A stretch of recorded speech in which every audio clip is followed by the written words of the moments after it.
Catrin's father was doing his sensible face.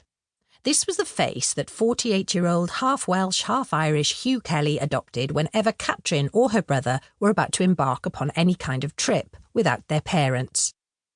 Catrin had first encountered sensible face aged 5, before her school visit to Coed Celyn Museum in Mrs. John's class. After that, the face appeared before all hockey, netball and swimming tournaments, guide camps or youth club jaunts to Belgium, church pilgrimages to Lourdes and sixth form skiing trips to Austria.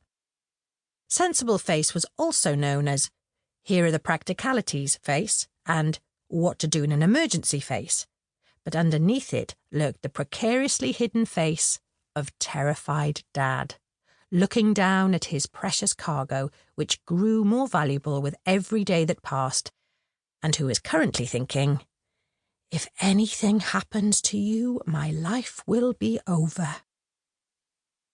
Hugh had reason to worry because Catrin was about to head off on the big trip, island hopping for a month in Greece, accompanied by Judith Harris and Lana Lloyd, her best friend since she was 5. The 3 girls were as different as chalk, cheese and chocolate, but they knew and loved each other inside out and were as close today as they'd been in the first week of infant school. During their 13-year friendship, they'd barely spent a single day without seeing each other, and all 3 knew that when they returned from the big trip, they'd be heading off in very separate directions.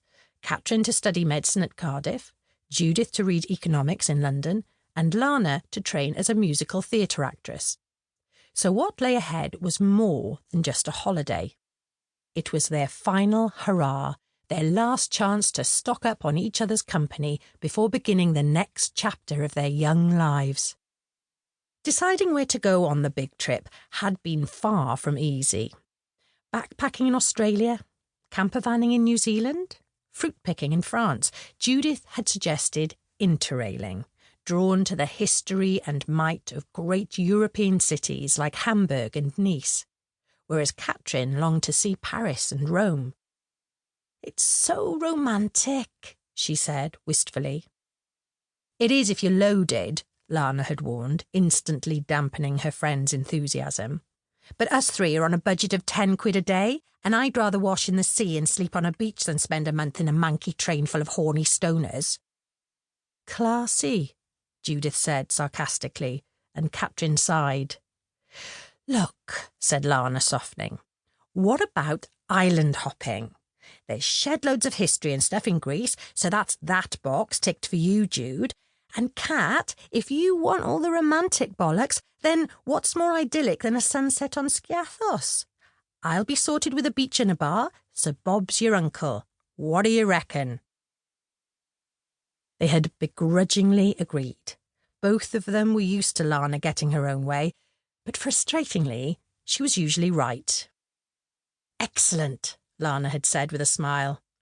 "Island hopping it is." "Now you're to keep it on you at all times, do you hear?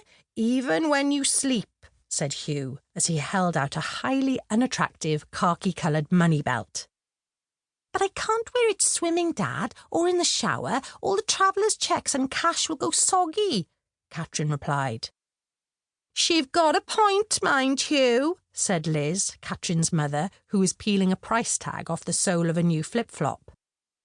"We've discussed this, Elizabeth." Hugh always used his wife's full name whenever he was trying to be serious. "Catrin is to locate the nearest safety deposit box at every location, be it an Athenian youth hostel or a taverna in Kos, whatever." "I don't think they have safety deposit boxes in crack dens, mind, Dad," said Catrin's 21-year-old brother Tom as he sloped sleepily into the kitchen in search of shredded wheat.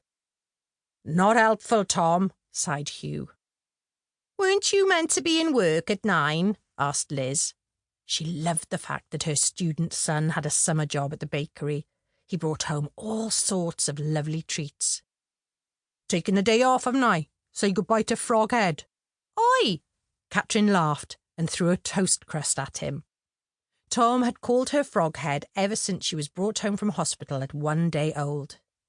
Aged 3, he'd stared at her in silence.